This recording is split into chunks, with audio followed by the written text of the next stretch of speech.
Hello everyone, welcome back to In the Shadows of Utopia. I am your host, Lachlan Peters. Now this particular episode represents an effort to recap some of the major events, characters and themes of the series so far. It's a bonus episode. If you feel on top of the story, consider it optional. But more than 3 years ago now, I released the initial introductory episode, focused on the context of Cambodia in the early 1970s, as the war in neighbouring Vietnam spilled across its borders, culminating in a victory for the mysterious Khmer Rouge and the beginning of one of the most radical and deadly societal upheavals of the 20th century. But that was more or less a teaser for that era of Cambodian history, and what is the eventual focus of this series. Since then, I've made an effort to begin explaining the Khmer Rouge Revolution by looking back about as far as possible, touching on the earliest components of Cambodian history, as well as those influences that came from the region of Southeast Asia and beyond. A confluence of forces and circumstances that I've come to call the hurricane of history, as both foreign pressures and internal patterns begin to combine over centuries and decades, eventually resulting in the devastation of the Khmer Rouge regime. But we're not quite there yet. The series currently rests at the end of one era and the beginning of another, as Cambodia officially ends its period of French colonial dominance under the control of Norodom Sihanouk in 1955, just 2 decades away from the nightmare that will engulf the country and its people. As the independence of Cambodia represented something akin to the end of a long chapter, I've decided to mark this point in the series as the end of Season 1, and the direct lead-up to the Khmer Rouge Revolution, the crystallization of their ideology, their path to power, and the role of the Cold War, as well as the regime itself, will form Season 2. So the next 10 or 15 episodes will detail about 25 years of history, whereas the 15 or so episodes that have led to this point covered about 2,500 years of history.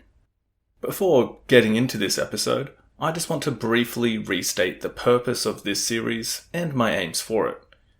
I'm thinking that some listeners, new to the show, might take the opportunity to skip over the first couple of 1,000 years of the story and about 20 hours of content, to just begin here, more or less at the start of the rise and fall of the Khmer Rouge. Totally fine. Many people are interested predominantly with that part of the story, particularly those that might be familiar with how it relates to the Vietnam War, for instance. But hopefully this episode, if you do decide to start from here, will at least give a basic understanding of the content that has been discussed thus far, as naturally it is relevant. There was a reason that I included the rest of the story, rather than just starting with the modern history and the lead up to the Khmer Rouge period. The first reason is quite obvious. The podcast became a series about Cambodia as well, not just its darkest era, meaning that this is a Cambodian history podcast, although it is focused on explaining one particular aspect of that history. The second reason why I decided to pull it back so far is due to some of my own ways of looking at the world and history. I'm interested in the philosophical idea of determinism, where previously existing causes determine any current event. I think even a brief examination of one's own life can illustrate some of this in action, where seemingly random or coincidental factors that occurred decades earlier tend to stack up into a journey which has led to where you now sit or stand or walk as you listen to this. I think, in relation to Cambodia and the Khmer Rouge, I'm certainly not saying that this was an inevitability. It wasn't destiny that it was going to occur the way it did. Many different things had to come together to get to that set of circumstances. So, in a similar way, when it comes time to ask myself where to begin telling the story of the Khmer Rouge, it was hard for me to argue that it should start anywhere else but with the earliest groups of people that would eventually become known as the Khmer, or Khmer, to pronounce it more accurately, living in and around the region that we now call Cambodia many thousands of years ago. Now, as for the aims of the show, generally speaking, I've tried to make this series as accessible as possible. You can begin listening to this with no idea where Cambodia is on the map, and complete ignorance of what happened there in the mid-1970s. On the other end of the spectrum, however, I've had people get in contact with me who have, written books about Cambodia, saying that they are still getting something out of listening to this podcast. So I try and strike a balance there for those that know a lot and those that know next to nothing. So I would hope that by the end of this series, and particularly if you have started from the beginning, you will know all of the major themes and events in Cambodian history and have a relatively deep understanding of the Khmer Rouge Revolution and the circumstances that arose in the region and the world that allowed it to take place, and why it was a ruthless, paranoid, radical, and murderous regime. This series, depending on your perspective, could be thought of as an introduction into Cambodian history itself, or as a self-contained attempt to explain certain aspects of that history. It's an attempt to explain why more than 2 million people died at the hands of their own government. It's not a task that I take lightly. I believe that the suffering of Cambodia and its people at that time deserves a full explanation. The sources for the show include dozens of books, biographies, articles, and testimonies, as well as a few interviews that I've been able to conduct with prominent experts and historians of the subject. The usual appreciation for supporters of the show will take place toward the end, as well as some other housekeeping matters, including some exclusive content that has come out recently. So if you're interested, stick around for that. Otherwise, if you've been a regular listener, I hope this bonus episode will refresh your memory for the rest of the series. And if you're new and beginning here, then I thank you for giving the show a go, and I hope you'll find some value in what is to come. Okay, so before we go back and list all the big things that we've covered so far, I feel it might be good to just start with revisiting some of the wider themes that we've tried to establish so far, as they will form the basis of our explanation of the Khmer Rouge period as well. The first theme comes from the simple geographical location of Cambodia, and the circumstances that arise from this location and its accessibility. For several hundred years, Cambodia has been wedged between what we today call Thailand and Vietnam. As we will cover in just a moment, factors arising from this relationship between these two more powerful neighbours for the most part will have a large role to play in how Cambodian rulers set their political agendas. Another theme is the relationship of Cambodians to their past.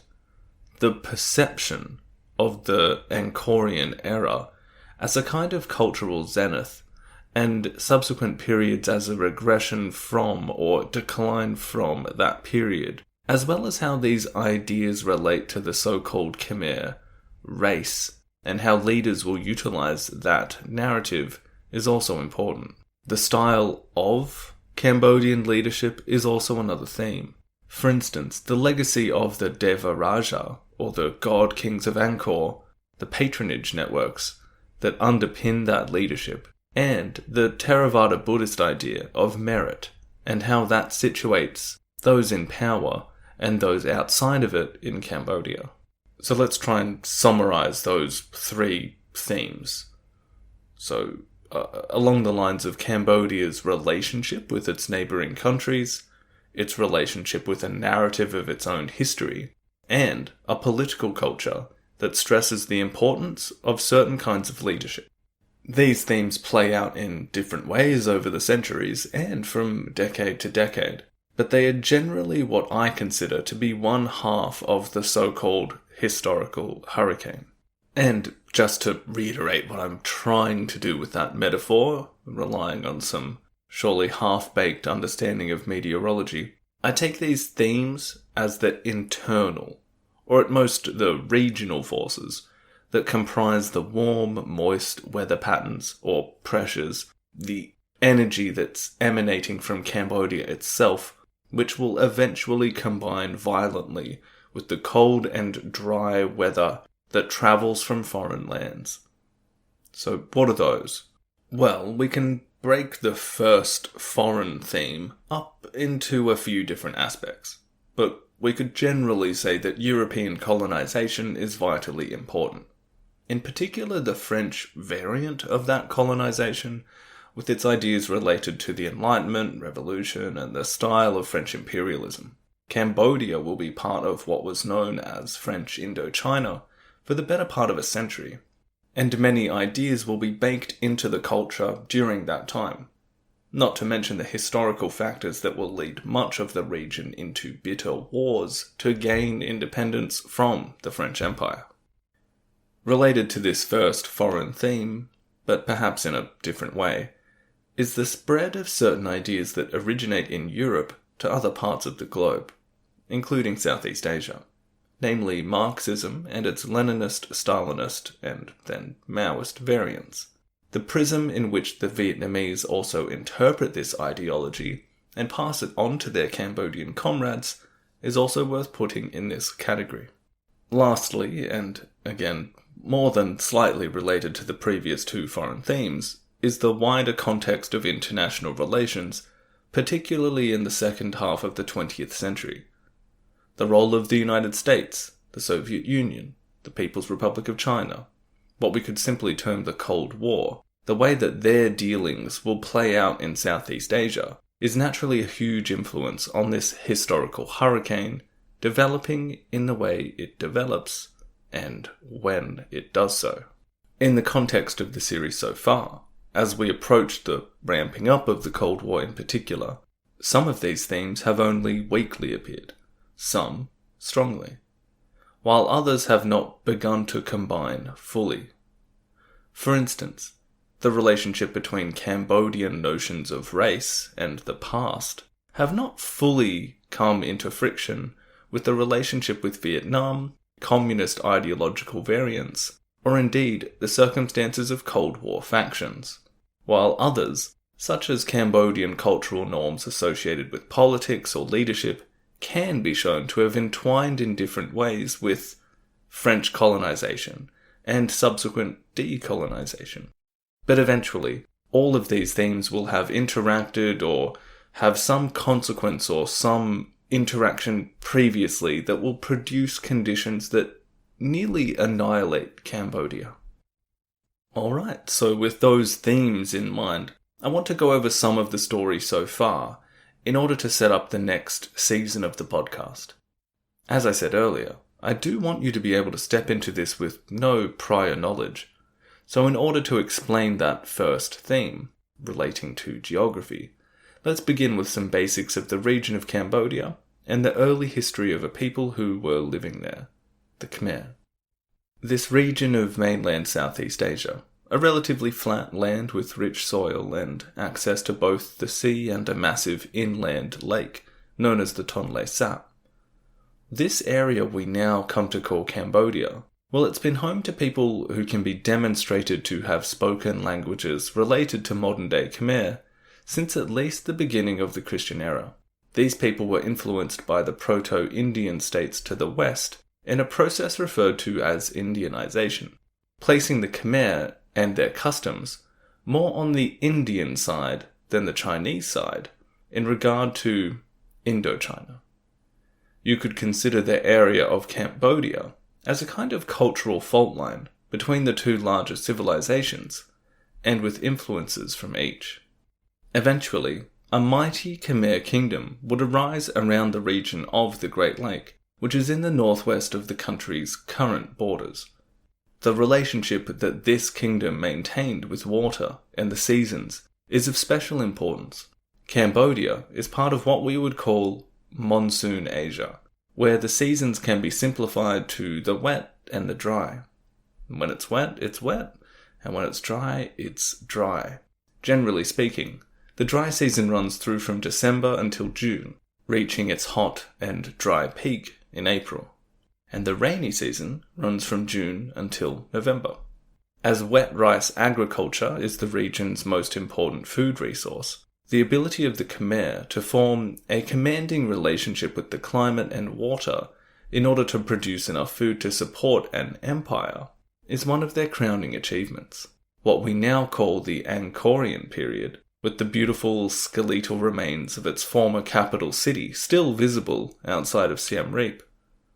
This was built upon a complex and sprawling network of water management infrastructure.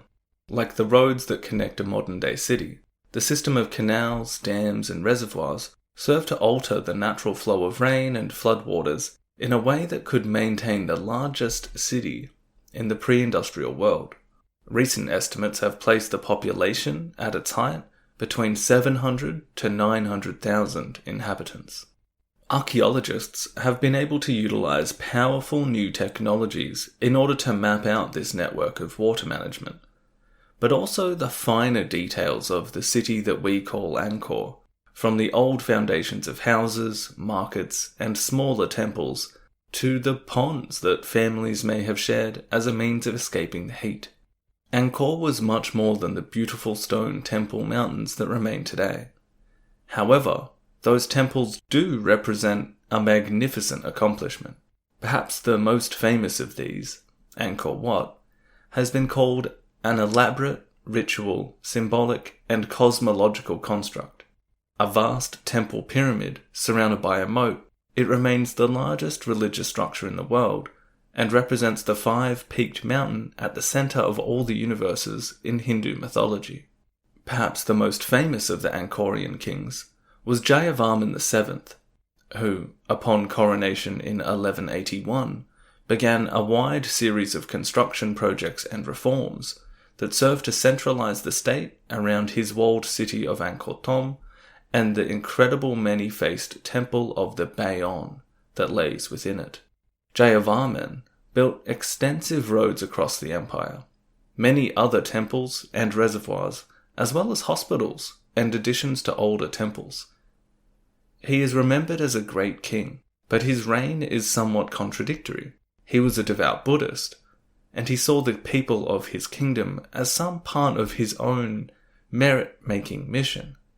He was sympathetic toward them, yet it's hard not to imagine the hundreds of thousands of people that had to be used in such massive laborious projects. According to David Chandler, over the 30 or so years of his reign, he stamped the kingdom with his personality and ideas, as no other ruler was able to do before Norodom Sihanouk in the 1960s, and Pol Pot later on. Like these two figures, Jayavarman may have wanted to transform Cambodia, and perceived himself as the instrument of that transformation." End quote. From the 11th to 14th centuries, the Khmer Empire dominated most of mainland Southeast Asia, far beyond Cambodia's current borders. It was well established within a network of trade and diplomacy that extended across Asia. The Chinese official Zhou Daguan, who visited the kingdom in 1296, went on to write an account which has become one of the only, and therefore highly important, first-hand sources of information about life at Angkor. He covers a great deal, from market stall etiquette, the activities of women, what were the valued items of trade, conditions of slavery, religion, the different punishments for crime, and the ability of the kingdom to produce multiple rice harvests per year. However, as historians and archaeologists lack much else except the remaining inscriptions carved into sections of stone temples, there is a mix of appreciating what he gives us and lamenting what he does not. One aspect of culture in the kingdom that he does convey, and one certainly reinforced by the sheer scale of monuments built for them, is the relationship of the king to the people. He describes a procession of their, as he calls it, supreme ruler, with hundreds of women from the palace carrying gold and silver, and ministers and officials and members of the royal family riding elephants, and eventually the king himself, with a golden sword, and the tusks of the elephant encased in gold. All of this illustrating that ceremonial Cambodian life and the hierarchies involved would actually change little between these times and in the hundreds of years that followed. But it was not all smooth sailing for the Khmer, and Zhou Daguan points out that there were wars being waged with the previously subjugated peoples who would eventually form the Kingdom of Siam. The rise of this kingdom, as well as successive invasions from it, would be one factor that scholars used to point toward as a kind of collapse of the Khmer Empire in 1431. However, descriptions which insinuate a rapid fall of the Khmer civilization in this manner would be more appropriately explained through notions of change or transformation. This was a slow and gradual process, as opposed to some climactic destruction. Although much of the city would eventually be abandoned in the 15th century, it was never completely uninhabited. In fact, Angkor Wat remained a functional religious site right up until it was quote-unquote discovered by French explorers in the 1850s. Now, I don't mean to get stuck on that point, but it is something that you see casually mentioned here and there, so perhaps it's worth mentioning here. How does one discover something if it has not been lost? There is evidence of statues being built at Angkor Wat in the centuries that followed the near abandonment of the rest of the city. Not to mention the fact that it was a site of pilgrimage for Buddhists coming from other kingdoms in Southeast Asia, and notably, various Khmer kings made expeditions there on occasions prior to the French colonial period. Even when, in the 1850s, the French did supposedly discover the site, well, according to David Chandler, it was not like they uncovered some long-forgotten tomb. There was a prosperous Buddhist monastery still functioning, with several hundred adherents. Henri Mouhot, a French naturalist, through his posthumous writings and drawings, did certainly popularize or bring wider attention to the magnificent temple. But to say that they discovered Angkor is incorrect. This was of course detailed in episode 6.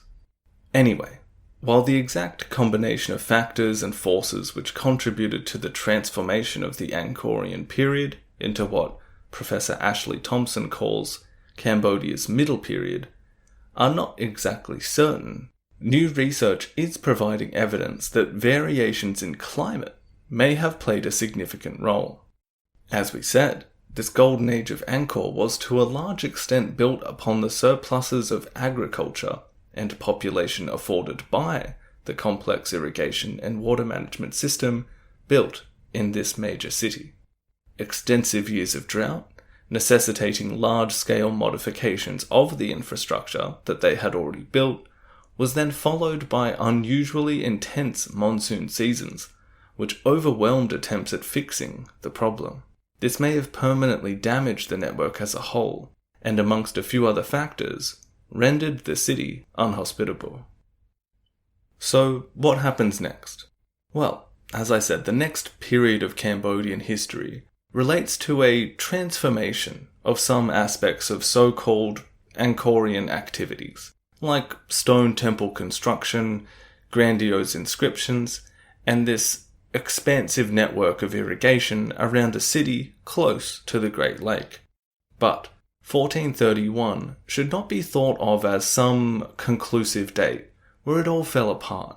In fact, cessation of many of the activities we associate with the Golden Age of Angkor had already begun to take place soon after the conversion of the Cambodian elite and the general population to Theravada Buddhism, which was not that long after the death of its most famous monarch, Jayavarman VII. As Martin Polkinghorne has stated, the period after Angkor should not be interpreted in terms of absence. It was not a dark age. Perhaps the easiest way to illustrate the entrance into this era after the greatness period of Angkor into the middle period of Cambodian history is the process of migration toward the area near Phnom Penh as the new site for the Cambodian capital. Both Udon and Long Vec would also become the royal capital at various times in this period, but they lay within 50 kilometers of Phnom Penh, which is the city that resides where the Mekong and Tonle Sap rivers meet.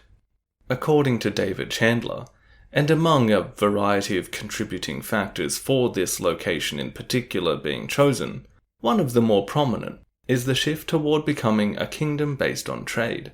He says that by the late 15th century, it seems the social organization, bureaucracy, and economic priorities that were characteristic of Angkor, things like heavy taxation, forced labor, and the primacy of a priestly caste, were no longer strong or relevant.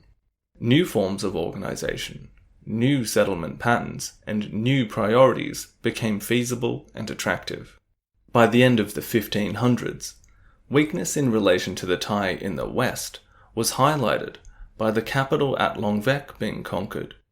This period was also marked by the arrival of Europeans and some early forms of imperialism. One example of this was the tale of two adventurers, Blas Ruy and Diego de Veloso, whose interesting attempt at bringing the Spanish into Cambodia was covered extensively in the 5th episode of the series. But at this stage, it was not Europeans that would come to dominate Cambodia, but rather a kind of turn-taking back and forth of protectorates which would come via Siam and the increasingly expansive Vietnamese. In the first half of the 19th century, Cambodia truly did enter a period of relative darkness, with alternating invasions from Siam or Vietnam, dependence on one or the other on the part of Cambodian rulers to protect the kingdom, as well as frequent rebellions and revolts. For a period in the early 1840s, much of its territory and affairs were administered as a component of Vietnam, essentially meaning that for a few years, Cambodia as a state ceased to exist. It's from these decades of Vietnamese dominance, as well as earlier annexations of territory, which today form the part of southern Vietnam around the Mekong Delta, an area still referred by many Cambodians as Kampuchea Krom, which even of itself sort of highlights a kind of resentment toward their eastern neighbours. This is epitomized in the infamous tale of the Master's Tea, a myth relaying the torture of Cambodian labourers working on a canal requisitioned by a Vietnamese emperor, buried up to their necks so that their heads form a kind of tripod shape that would support a teapot.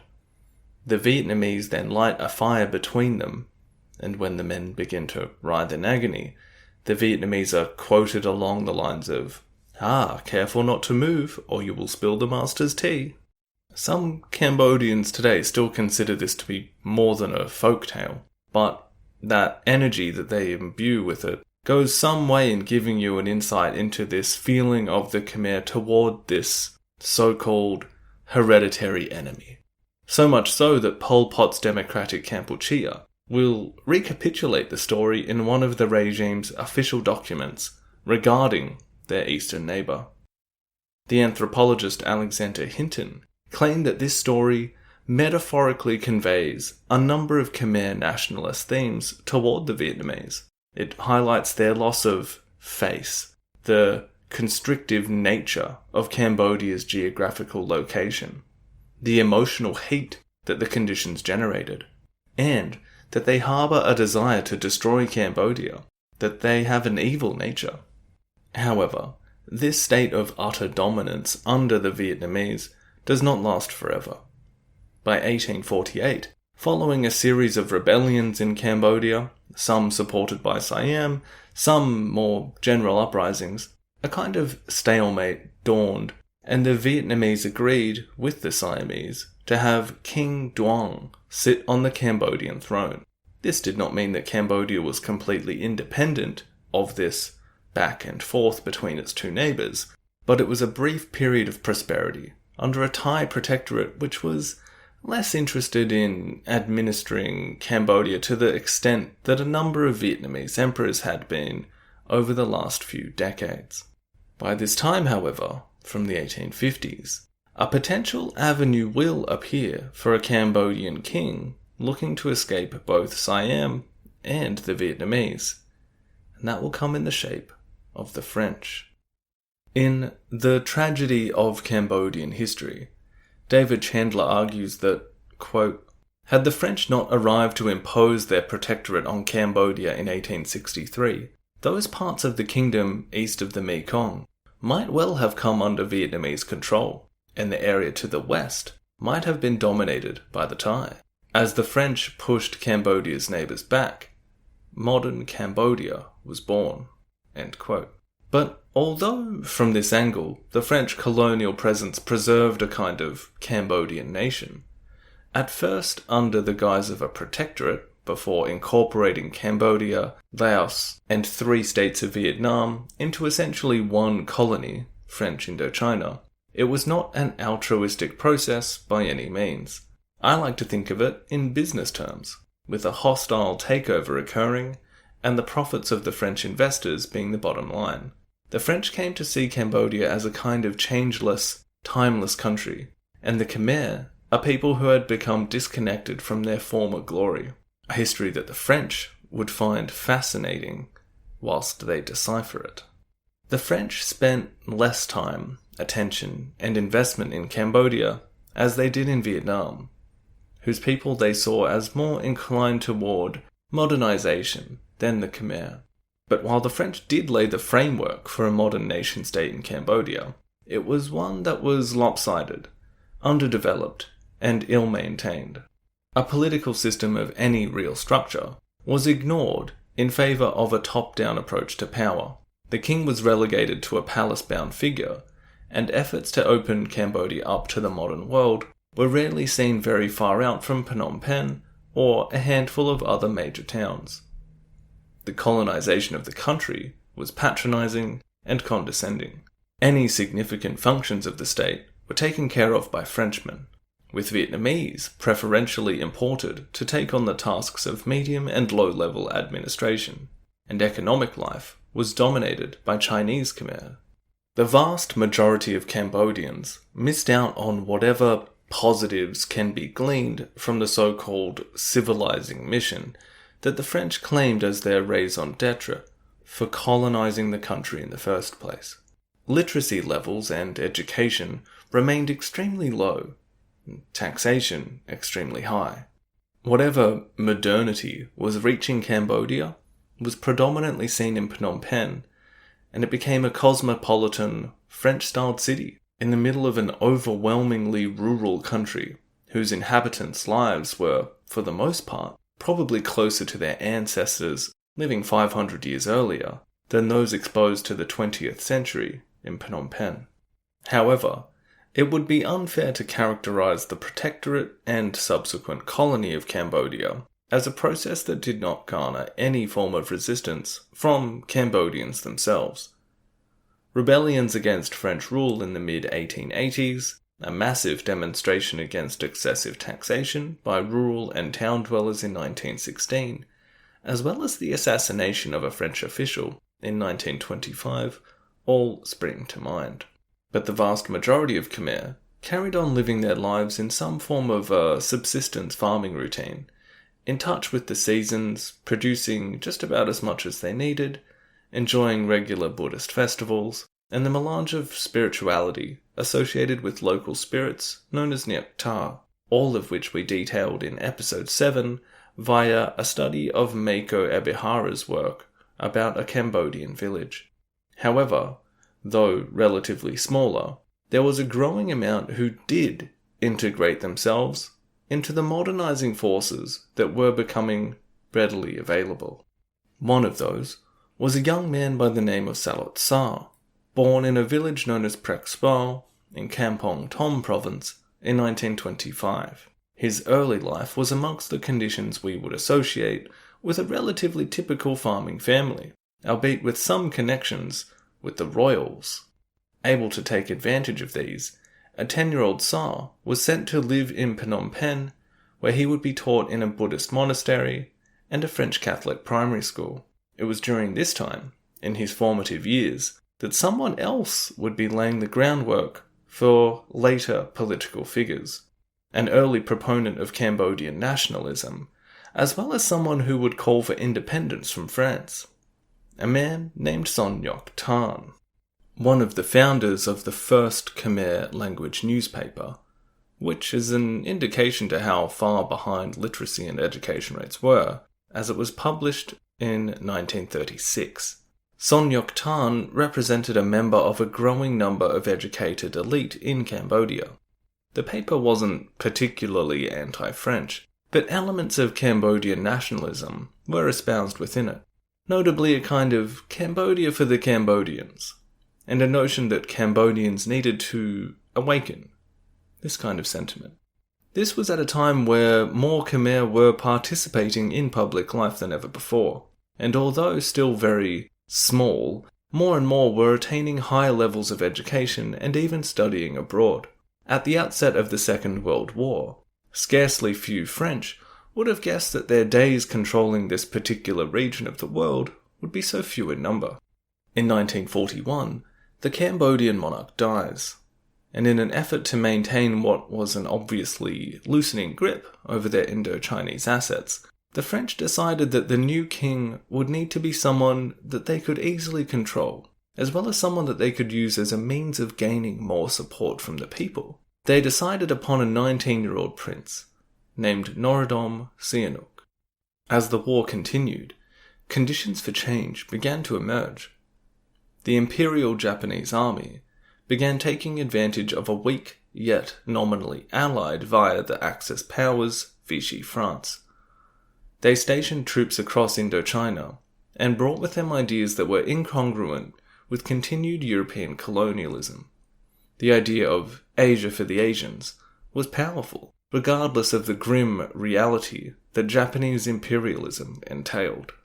As a result of numerous contributing factors, especially Cambodian nationalism and its growing ties to certain Buddhist schools, the highly visible Japanese presence, and increasing French weakness, the next milestone of independence occurred. In July 1942, French authorities arrested 2 monks suspected of subversive activities. Various reports have them espousing vague plans for a coup against the French, with Son Ngoc-tan and his connections to the Japanese Imperial Police stationed in Phnom Penh also playing a role. The manner of these arrests was seen as a violation of monastic laws, and the French had committed a cultural taboo. The nationalists seized on this opportunity to stage an anti-French demonstration. At least a couple of thousand monks streamed out of the Wats in Phnom Penh, heading toward the office of the French resident superior. A riot ensued. A nationalist leader was arrested. Son Ngoc-tan, having decided to lay low during the event, made his escape to Thailand and then on to Tokyo. The Japanese were apparently not as committed to the cause as some of the nationalists had hoped, and there would be no decisive result for those that wished to see Cambodia freed from the French right then and there. Toward the end of the war, however, as both the fortunes of the French and the Japanese began to shift once again, more opportunities arose. On the 9th of March 1945, Imperial Japan staged a coup de force across Indochina. Utilizing local militia units and regular forces, they disarmed and interned French armed units and officials. The young King Sihanouk read aloud a declaration of independence at the behest of the Japanese, who sought to protect their positions in what was quickly becoming a losing war in which their former French allies could no longer be trusted. David Chandler, again in The Tragedy of Cambodian History, writes, quote, "This action by the Japanese removed European observers from the Cambodian scene for the first time since the 1860s. Their unexpected departure probably convinced many Cambodians that something dramatic and open-ended was going on. Students in the capital, infected with what the French later called the virus of independence, included many future Cambodian radicals. The last 9 months of 1945 were a psychological boundary between 2 political generations." End quote. Son Ngoc-tan is returned from exile and briefly installed as Prime Minister, beginning a strange dichotomy in Cambodian politics, where the semi-divine ruler is displaced by someone who is supported by those that feel mere mortals also have the right to rule the people. But this independence guided by Imperial Japan, and indeed the future of Imperial Japan as well, is short-lived.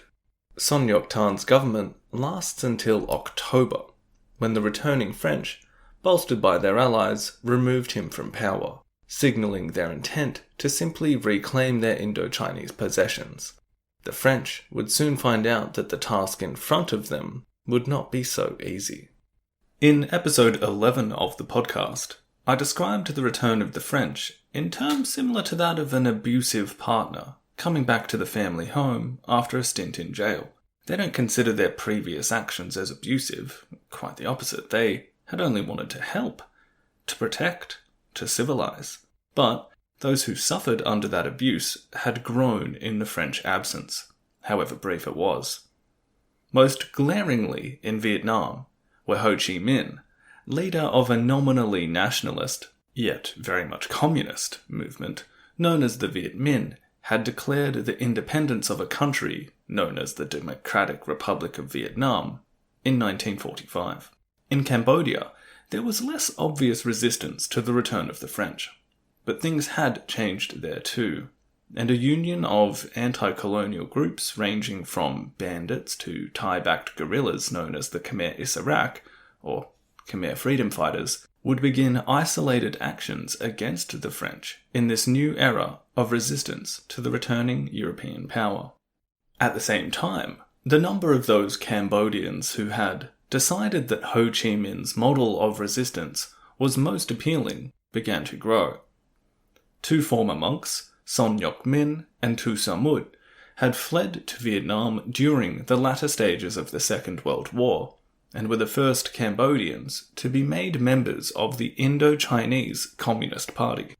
The French had returned with promises that they had changed, and in Cambodia they attempted to highlight this gesture by initiating some token reforms that would bring about the birth of a Cambodian electorate and political pluralism. A progressive party, the Democrats, were able to capitalize on a groundwell of support still left over from the nationalist movements prior to, during, and after the Second World War, and they quickly became the most popular political party in the country. However, this experiment in politics was little more than a facade for those truly in power, the French, and the constitution that was drafted still enshrined the king with a supreme position over politicians. So, who had the mandate to rule the country? For the time being, the French would still assume that position. All important aspects of the state, the economy, military, and foreign relations, all remained in the hands of the French. Meanwhile, attempts to crush the nation-state declared by Ho Chi Minh had not been completely successful. Although the French were able to remove them from power in the major cities, like Hanoi in the north, which had become much more of a stronghold for the Viet Minh than in the south, that was not the end of the story. Able to meld in and out of the villages and the countryside, Ho Chi Minh and his general, Vo Nguyen Giap, began a guerrilla war against the French. Before long, according to Christopher Gosha, Vietnam became an archipelago of competing government or anti-government forces, expanding and contracting even as the day turned to night. The First Indochina War began.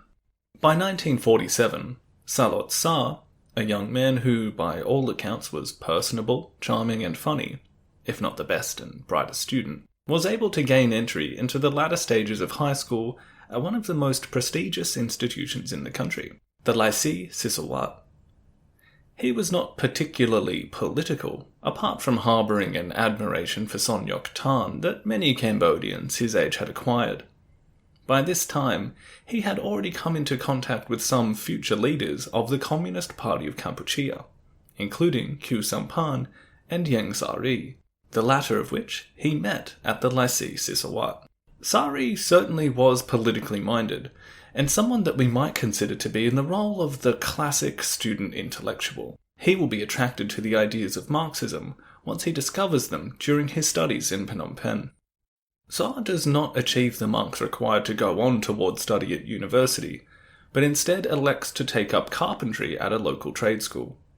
In 1949, either due to connections to the royal family, his fluency in French, his friendship with some members of the Democratic Party, or maybe just some plain old good grades, Sa is awarded a scholarship to study radioelectricity in Paris.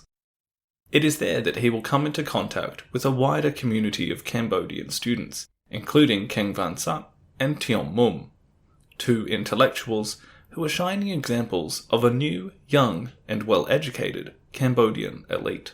He also rekindles his friendship with Ieng Sari, who arrives in Paris in 1950, and soon begins connecting himself with left-wing students as well as the French Communist Party. Following a semester break holiday in Yugoslavia, wherein Salot Sa witnesses large-scale nationalized communism at work, participating in huge labor armies, reconstructing a country, the young man returns to Paris and begins attending student study sessions with some of the aforementioned people, and these sessions begin cultivating a left-wing, soon-to-be communist, and actively engaged political agenda. That same year, the Cold War began shaping up in Indochina. The newly declared People's Republic of China and their comrades in the Soviet Union recognized Ho Chi Minh's government. US foreign policy becomes increasingly concerned with halting the spread of communism, what will become known as containment, and soon the states of Indochina are seen as dominoes ready to fall. The war for Vietnamese independence suddenly takes on a different and far larger role internationally. The decision is made by those leading the Indo-Chinese Communist Party to widen their struggle against the French. The Vietnamese in charge of the body realize that Cambodia and Laos will need to be actively incorporated into their plans for independence. They will not be able to get rid of the French in their country without doing so in the rest. The Indo-Chinese Communist Party is split along national lines. The Vietnamese Workers' Party, the Lao Independence Party, and the Revolutionary Cambodian People's Party. Son Ngoc Min becomes head of the Cambodian branch. However, it must be stressed that membership of Khmer in the communist movement was not very large, and the Vietnamese were still very much running the show. Little thought was given, however, to the suitability, or unsuitability, of Cambodia to an orthodox Marxist revolution. Cambodia lacked an industrial class, enough trained cadre, even general communal organization outside of the Buddhist Sangha. But, at Vietnamese insistence, and under the presumption that any Cambodian communist movement would be subordinate to the Vietnamese one, the slow path toward revolution in Cambodia began. Increasing monetary and military support from the benefactors of the war in Indochina had the effect of turning the Viet Minh struggle from guerrilla tactics to something closer to conventional modern warfare. At the same time, the US began paying for an increasingly large percentile of the French war effort and providing them with significant amounts of materiel. Even napalm came into use. The war became as ugly as war can be. A kind of stalemate ensued, where neither side was able to control an entire country at the same time. Frustrations boiled. In one example that we discussed in detail, the village of Mai Trak was the scene of a massacre of more than 200 civilians at the hands of the French Union Army. On the other hand, killings by communists of those who were thought to be colluding with government forces were also becoming commonplace. In Cambodia, the previously nationalist-dominated Khmer Issarak began to be influenced more and more by those friendly to the Viet Minh. By 1953, vast amounts of the Cambodian countryside will have fallen into the hands of the communists. The return of the exiled Son Ngoc Tan, whose nationalist heroics prior to and during World War II had still left him with a significant amount of political clout, only served to raise the tension further. Sihanouk, infuriated by the popularity of Son Ngoc Tan, as well as what he and his French backers perceived to be subterfuge on behalf of the Democratic Party, aimed at undermining the monarchy and their monopoly on power, the king dissolved the parliament and began ruling by decree.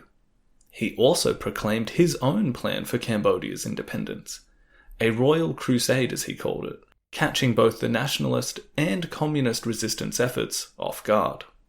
Meanwhile, the Cambodian students in Paris had become increasingly willing to participate in what they perceived to be a vital moment in their country's history. They began regular study of Marx, Mao, and Stalin. The basics of these doctrines was covered in episodes 8 and 9, although an extended look at Maoism is still to come. These students saw themselves as future leaders and made efforts to identify which independence movement back home presented the logical choice to throw their weight behind. By now a dedicated communist and revolutionary, Salot Sa volunteered to go back to Cambodia and ascertain this information on behalf of the student group that was now calling itself the Marxist Circle. Sa returned to Cambodia at the beginning of 1953, and after a brief stint with the remaining nationalist Issarak group, wrote back to his comrades in Paris, informing them that the real contenders were the Khmer Viet Minh. In August, having organised a passage out of Phnom Penh in the night, he left for the jungles that lay on the frontier with Vietnam, joining the Maquis, as it was known. The headquarters for the Khmer Viet Minh in the east, near a village called Krabao, were Spartan. The so-called credentials of the Cambodian communist students like Sa were not immediately recognised in the manner that they might have expected. Many lamented the fact that even though this was ostensibly the Cambodian resistance movement, it was overwhelmingly Vietnamese. But while they may not be treated as equals, they were introduced to many of the practical lessons of revolution, adding a Vietnamese tint to an already rich tapestry of ideologies which would influence the Communist Party of Kampuchea in later years. Sa will attract the attention of Tu Samut, who, as we said, was one of the founding members of the Cambodian Communist movement and head of the eastern branch of the party. Sa soon becomes his assistant and a promising and valuable party member, at the same time gaining practical experience on top of the theory that he had learned back in Paris. But there were others looking for independence at the same time, and the French had presumed that the 19-year-old prince that they had chosen to ascend to the throne back in 1941 would be someone that they would be able to control. Even when he announced that he would begin his royal crusade for independence, they thought that this would adhere to some glacial timeline that they would be able to dictate. This was a miscalculation. Sihanouk travelled abroad, to Paris to begin with, arguing his case that the French should bestow full independence to him, so that the communists or the Tarnists would not be able to take it by force. His requests were ignored, and then rebuffed.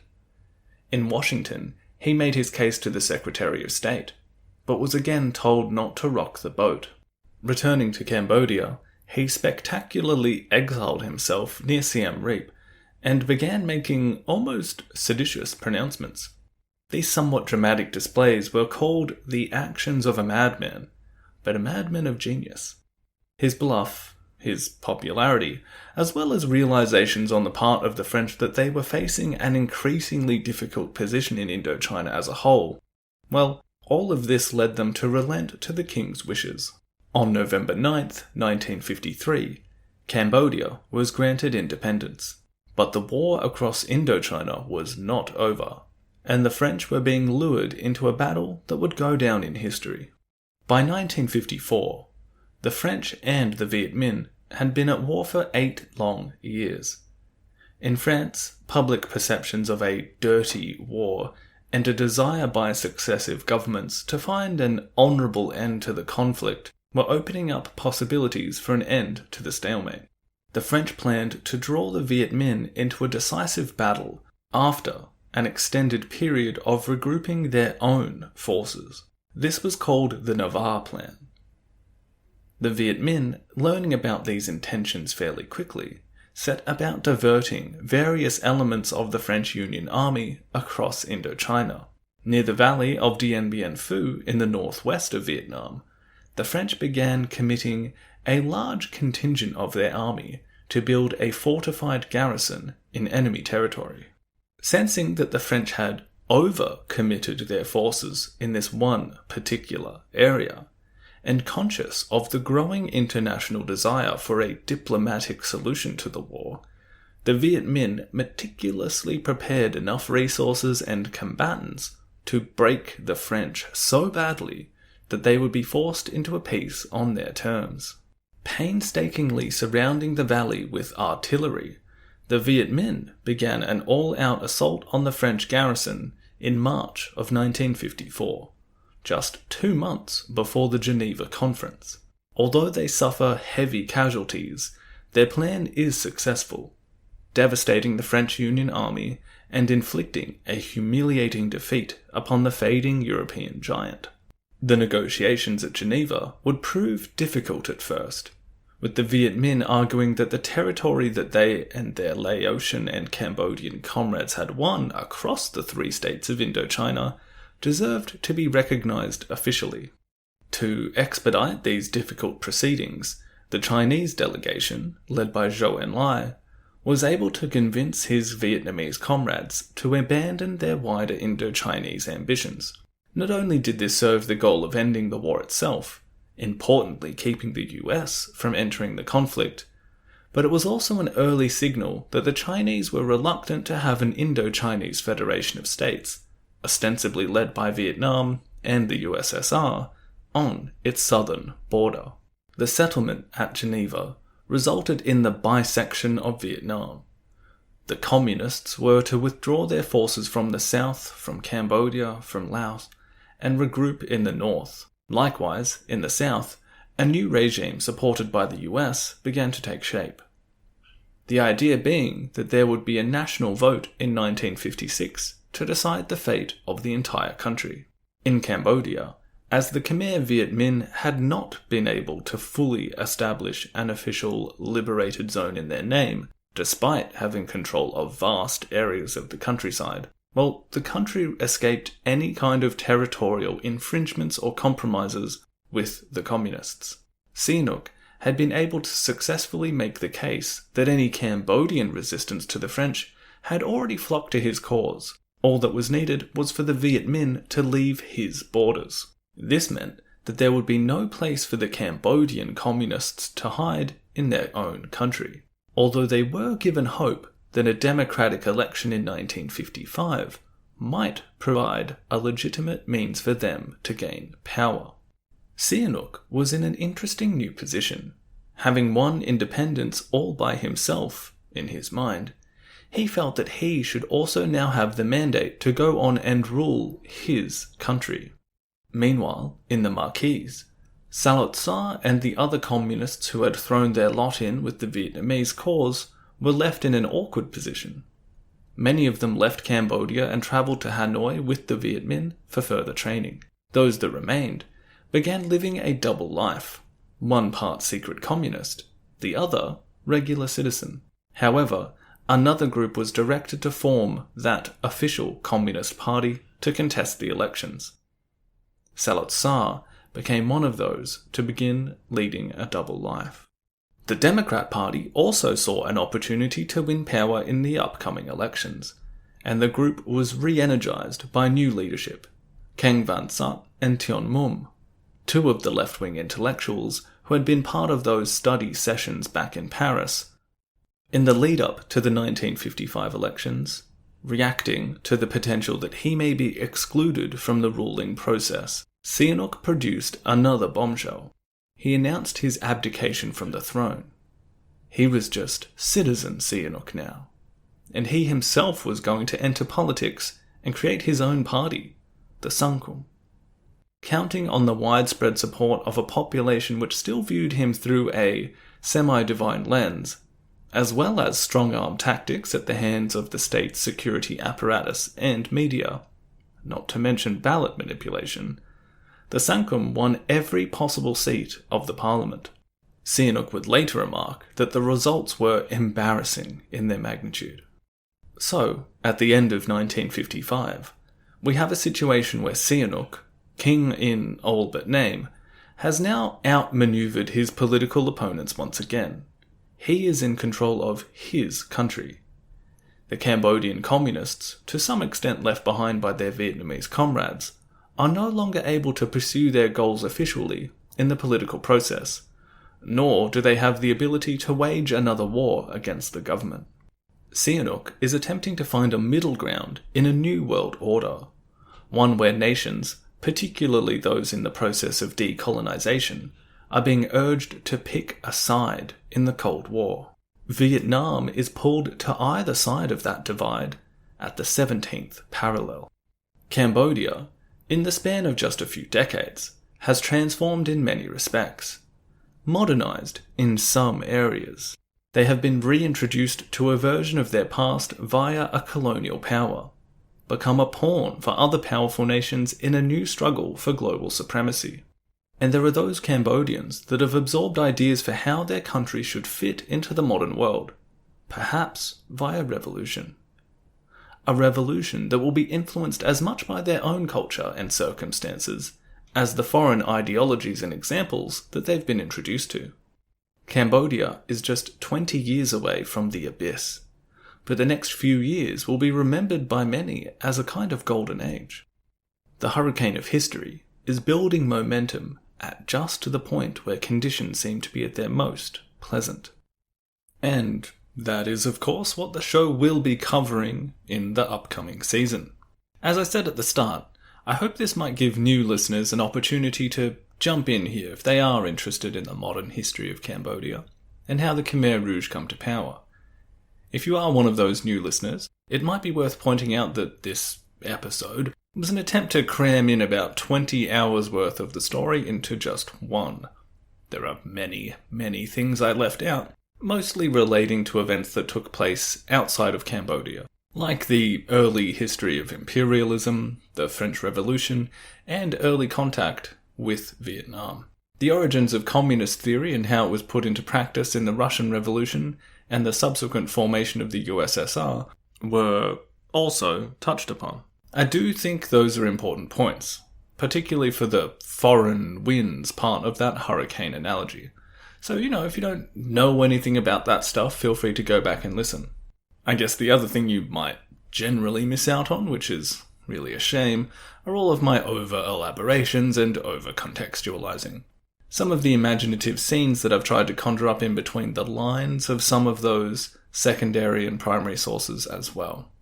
Now, if you wanted to go back just a little bit, now that you have listened to this, feel free to listen to the whole thing, obviously, but if that's a bit much, I think starting at the Pol Pot in Paris episodes is probably a good way to go.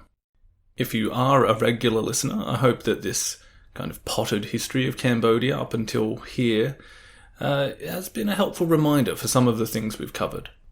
As I alluded to at the beginning, obviously want to thank those who have contributed to the show via PayPal or on Patreon. If you would like to do so, links to the support page are in the description.